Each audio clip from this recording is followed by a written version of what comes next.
Magandang umaga mga ka-happy hour. At narito ang mga balita para sa MBC TV Network News Update 10 AM edition.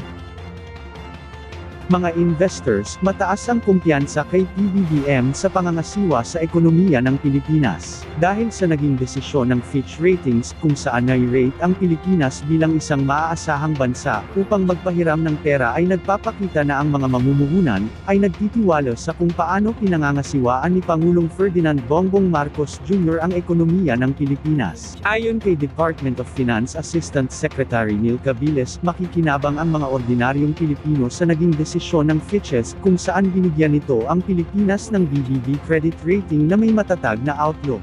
Bukod dito, ang rating na BBB na ibinigay sa Pilipinas ay nagpapahiwatig na ang mga inaasahan ng default na panganib ay kasalukuyang mababa. Subalit, nangangahulugan din ito na ang Pilipinas ay inaasahang magkakaroon ng malakas na medium-term growth na sumusuporta sa unti-unting pagbabawas ng utang ng gobyerno na may kaugnayan sa gross domestic product nito.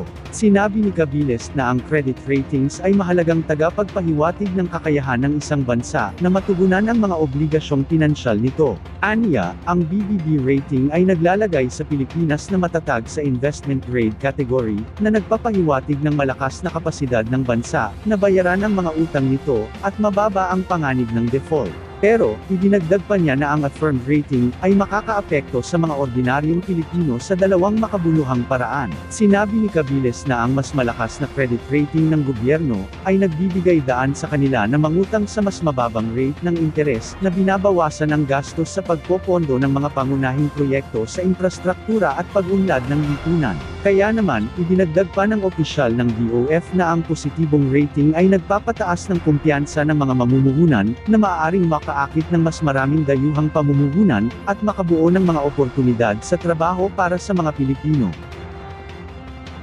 Samantala, PNP, naka-full alert na dahil sa halalan.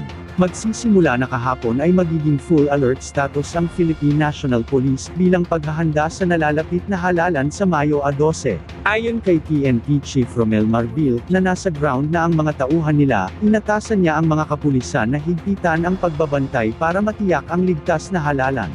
Aabot sa mahigit 120,000 na kapulisan naman ang itinalaga para magbantay sa mahigit 37,000 na mga voting centers sa buong bansa. Pero, nanawagan din si Marbil sa publiko na makipagtulungan para mapuksa ang sinumang nagbabalak na manggulo sa halalan. At yan ang mga balita para sa MBC TV Network News Update 10 AM edition. Abangan ang mga susunod na balitaan mamaya para sa 11 AM edition.